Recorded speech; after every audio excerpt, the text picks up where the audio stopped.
Om Namo Bhagavate Vasudevaya. Om Namo Bhagavate Vasudevaya. Om Namo Bhagavate Vasudevaya.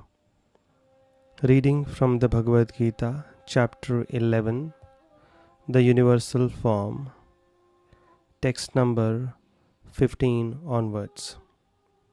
The universal form of the Lord is being described. Sanjay explained to Dhritarashtra the universal form as was being shown to Arjuna on the battlefield, and now the camera shifts back to Arjuna. Now we shall see the universal form of Krishna through the eyes of Arjuna, and we'll also see what emotions Arjuna goes through when he sees this never seen before form of Krishna, his dear friend Krishna. Arjuna Uvacha Pashyami Devams Tava Deva Dehe Sarvam Tatha Bhut Vishesha Sanghan Brahmanam Misham Kamalassanastham Rishimscha Sarvan Uragamscha Divyan. Arjuna said, My dear Lord Krishna, I see assembled in your body all the demigods and various other living entities. I see Brahma sitting on the lotus flower, as well as Lord Shiva and all the sages and divine serpents. Practically all the powerful personalities of the universe were seen within Krishna's universal form. Text 16. Aneka bahudhara vaktra netram pashyami tvam sarvato ananta rupam nantam na madhyam na punastavadim pashyami vishveshvara vishvarupa. O Lord of the universe, O universal form, I see in your body many arms, bellies, mouths and eyes, expanded everywhere without limit. I see in you no end, no middle and no beginning. We discussed in the beginning that this universal form of Krishna is not eternal like other forms. It is temporary form, and it is shown only to convince the faithless or the less intelligent, who cannot understand the supreme position of the Lord without seeing something grand. So Krishna is showing it. Okay, see my grandeur then, see my opulence. Many times people doubt, how can Krishna eat? So many people are offering from all over the world, all over the universe. How does he manage to eat so much? How does he see everything happening within the creation? So Krishna is showing in this universal form, he has many arms, many bellies, many eyes, many mouths. So to convince such people, see, I have many mouths, I can eat as much as I like. However, our devotee understand that he is omnipotent and he doesn't need to exert himself to accomplish these tasks. He has multifarious energies, and sitting in one place in his beautiful form, he can manage everything on his own. So, but to convince the ignorant, the less faithful, such universal form is manifested. Okay, now they develop some feeling of awe and reverence, and that marks the beginning of their spiritual life. When people become submissive to God or any aspect related to his personality, that marks the beginning of the end of their miseries. Their good fortune arises, and the more they advance on this path, the more they are blessed. Text 16 is done. 17 now. Kiritinam gadinam chakrinam cha tejo rashim sarvato deeptimantam pashyami tvam durnirikshayam samantat diptanalark ditim aprameyam. Your form is difficult to see because of its glaring effulgence, spreading on all sides like blazing fire or the immeasurable radiance of the sun. Yet I see this glowing form everywhere, adorned with various crowns, clubs and discs. We can go on imagining within our mind with our eyes closed as the description from the Bhagavad Gita is being heard about the Lord's universal form. Text 18. Tomaksharam paramam veditavyam Tvamasya Vishwasya Param Nidhanam Tvam Avyayah Shashvata Dharma Gopta Sanatanastvam Purusho Mato Me. You are the supreme primal objective. You are the ultimate resting place of all this universe. You are inexhaustible and you are the oldest. You are the maintainer of the eternal religion, the personality of Godhead. This is my opinion. Now Krishna has forgotten that Arjuna has forgotten that Krishna is his friend. Now he is seeing his opulence. Now he understands Krishna's true position. When Krishna acts like a human being, people sometimes who do not have devotion, they consider him to be ordinary. But a devotee has a loving relationship. Therefore, the Lord comes down to his position and acts like a human being. But then he's misunderstood by the fools, as he has explained in the previous chapters. That Mudhas, the fools, deride me when I descend in my human-like form. Text 19. Anadi madhyantam ananta viryam ananta bahum shashi surya netram pashyami tvam deepta hutasha vaktram swatejasa vishvam midham tapantam. Arjuna continues to express his feelings. You are without origin, middle or end. Your glory is unlimited. You have numberless arms and the sun and moon are your eyes. I see you with blazing fire coming forth from your mouth, burning this entire universe by your own radiance. Text 20. Dyava apritvayor idhamantaram hi vyaptam tvayakena dishascha sarvaha drishtvadbhutam rupam ugram tavedam lokatrayam pravayathitam mahatman. Although you are one, you spread throughout the sky and the planets and all space between, O Great One. Seeing this wondrous and terrible form, all the planetary systems are perturbed. Krishna could see,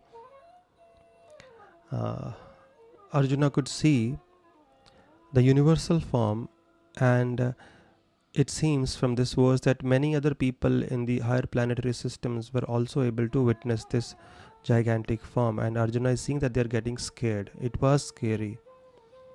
Text 21. Ami hitvam surasangha vishanti kechit bhitaha pranjalayo grananti sastiti uktva maharshi siddha sangha stuvanti tvam stutibhi pushkalabhi. All the hosts of the demigods are surrendering before you and entering into you. Some of them, very much afraid, are offering prayers with folded hands. Hosts of great sages and perfected beings, crying, all peace, are praying to you by singing the Vedic hymns. So Arjuna is seeing how even the great powerful rulers, the sages of the universe, are scared and they're bowing down and praying for peace from this universal form. Text 22. Further, what Arjuna is saying. Rudraditya vasavo yecha sadhya vishve ashvinau marutas chashmapascha gandharva yakshasura siddha sangha vikshante tvam vishmitaschaiva sarve. All the various manifestations of Lord Shiva, the Adityas, the Vasus, the Sadhyas, the Vishwadevas, the two Ashvis, the Maruts, the forefathers, the Gandharvas, the Yakshas, the Asuras, and the perfected demigods are beholding you in wonder. Everyone was wonderstruck. Text 23. Rupam mahatte bahu vaktra netram mahabaho bahu bahurupadam bahudaram bahu damstrakaralam drishtva lokah prabayathitas tathaham.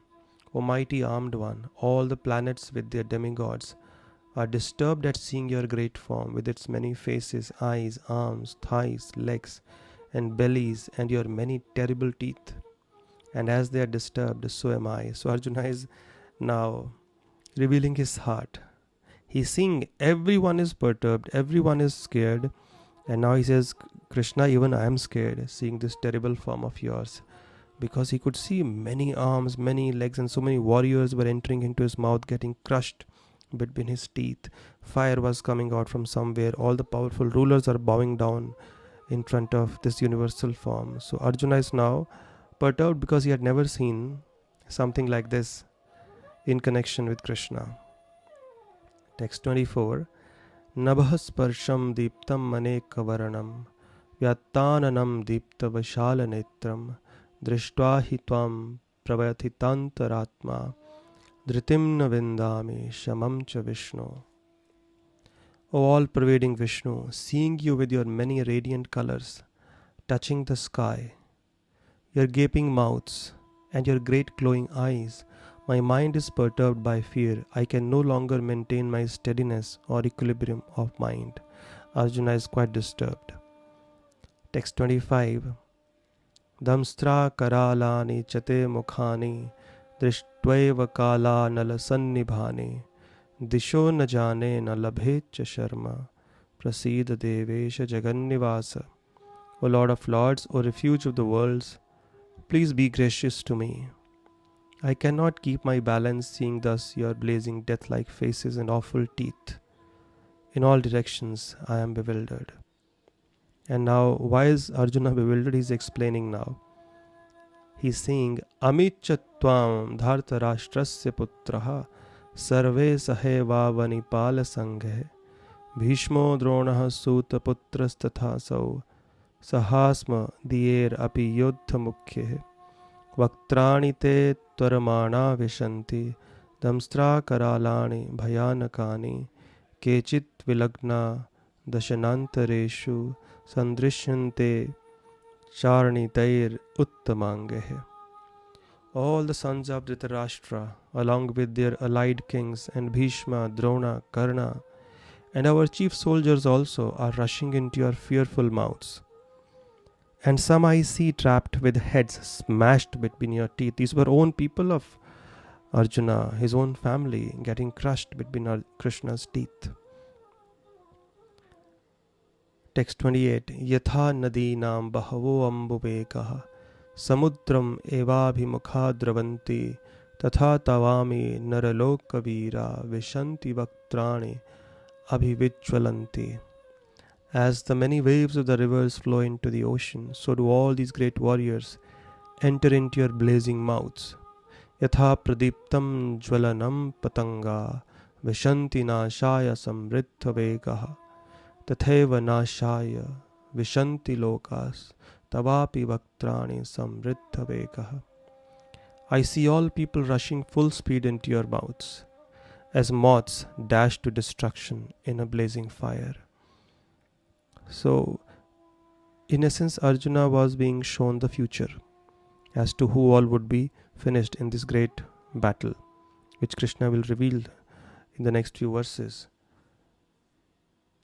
So, Krishna had already instructed Arjuna that he would see in this universal form all that he wants to see, and that he might never be able to see with these eyes or never been seen before. So Arjuna has been given a picture of the future. Text 30. Lelyhase grasamanah samantal lokan samagran vadaner jwaladbhihi tejabhirapure jagat samagram bhasas tavograha pratapanti Vishnu. O Vishnu, I see you devouring all people from all sides with your flaming mouths, covering all the universe with your effulgence. You are manifest with terrible scorching rays. Text 31. Akhyahi me ko bhavan ugra rupo namostute deva vara prasida vigyatum ichhami bhavantam adyam nahi prajanami tava pravrittim. So Arjuna is now asking something because he's bewildered. He thinks he's not his friend anymore. So he's asking, O Lord of Lords, so fierce of form, please tell me who you are. I offer my obeisances unto you. Please be gracious to me. You are the primal Lord. I want to know about you, for I do not know what your mission is. Suddenly the feelings have changed, and he's not able to recognize his dear friend. And Krishna says, Shri Bhagavan Uvacha, text 32. Krishna reveals his identity and his mission. The Supreme Personality of Godhead said, Shri Bhagavan Uvacha, Kalavasmi lokakshaya krit pravrittho lokan samahartum miha pravrittih Ritepi tvam na bhavishyanti sarve yavastitaha pratyanikeshu yodhaha. The Supreme Personality of Godhead said, Time I am, the great destroyer of the worlds, and I have come here to destroy all people. And now Krishna reveals the future. With the exception of you, the Pandavas, all the soldiers here on both sides will be slain. And that's what came to pass. Except the Pandavas, everyone perished in this great battle of Kurukshetra. Krishna is saying, except you Pandavas, everyone will be destroyed. Because Krishna is very, very dear to his devotees, and his devotees are very dear to him. And Krishna had promised Mother Kunti before the battle began that he would bring all her 5 children back alive. And Krishna never breaks his promise. He has already declared, Name Bhaktaha Pranashyati, my devotee will never perish. And he therefore is the greatest well-wisher of his devotees, and therefore the safest position within the creation is to be a devotee of Krishna, because you are personally protected by Krishna, as he has shown time and again. Text 33, Tasmat tamuttishta yasho labhasva jitva shatrun bhungshva rajyam samriddhim mayya vaite nihataha purvam eva nimittamatram bhavashat savyasachi. Now he is telling him straightforward. Therefore, get up, prepare to fight and win glory, Arjuna. Conquer your enemies and enjoy a flourishing kingdom. They are already put to death by my arrangement, and you, O Sabyasachi, can be but an instrument in the fight. He is now being very straightforward. Arjuna, you think you are going to kill them or you are going to protect them? I have already killed them. That's already done. But I want you to fight so that people feel that you have killed them, so that you get the glory and you get the kingdom as well. But if you don't kill, they are anyways going to die. I have decided by my arrangement. So therefore, the mission of the Lord in this world, if we participate in that mission, if we assist him in his mission, then we are blessed. But if we don't, then it's not that his mission is stopped. His mission will anyways be led to perfection by his own arrangement. So it's our own benefit and good fortune that we get an opportunity to participate in the mission of the Lord. And what is the greatest, most confidential mission of Krishna? To bring people back to the forgotten path of devotional service, to reconnect people with him, those who have left him, to turn them to God. And Krishna is extremely pleased with those people who help spread this message and connect others with him and bring others to the path of God consciousness. And this could be done by a lecture, by giving them scriptures, giving them books, by inviting them to a satsang, taking them to a temple, giving them prasad, whichever way, seeing our capacity. And if we have none of these qualities, if we have some resources, wealth, we can use that and assist those who are actually helping or leading this mission of connecting people with God, raising their consciousness to God consciousness. Seeing our ability and caliber, we can always assist the mission. And if we assist in this mission of reconnecting the lost souls back to Krishna, he will immediately notice us and shower his unlimited grace upon us. Text 34, Dronam cha bhishmam cha jayadaratham cha karanam tathanyan api yodha viran maya hatam stvam jahima vyatishta yudhyasva jetasi rane spatnan. Drona, Bhishma, Jayadratha, Karna and the other great warriors have already been destroyed by me. Therefore kill them and do not be disturbed. Simply fight and you will vanquish your enemies in battle. Krishna is saying, have no doubt, you will be able to come out victorious, you will win this war. So relax. Again now the camera shifts to Sanjay. Text number 35. Etash shrutva vachanam keshavasya ritanjalir vepamanah kiriti namaskritva bhuya evaha krishnam sagadgadam bhita bhitah pranamya. Now Sanjay is telling Dhritarashtra, O king, after hearing these words from the Supreme Personality of Godhead, the trembling Arjuna offered obeisances with folded hands again and again. He fearfully spoke to Lord Krishna in a faltering voice as follows. Sanjay is telling Dhritarashtra, Arjuna was overwhelmed out of fear and out of great love also, considering how Krishna had just sealed the fate of the Pandavas and how he had already decided the outcome of the great war. He was full of gratitude, but more than that, he was full of fear. So there were mixed emotions in Arjuna's mind, and therefore now he starts offering beautiful prayers to Krishna, which he had never done in his life. Beautiful prayers he offers, and prayers of submission, and seeing this amazing form and hearing the words of Krishna in universal form, which were like the thundering of clouds. They were not like two friends sitting in a cafe and talking to each other. The voice of the Lord was extremely deep, like the thunder of a fresh rain cloud. And therefore Arjuna is overwhelmed and it starts offering prayers. He starts doing stuti, which we shall take up in the next podcast. Thank you so much.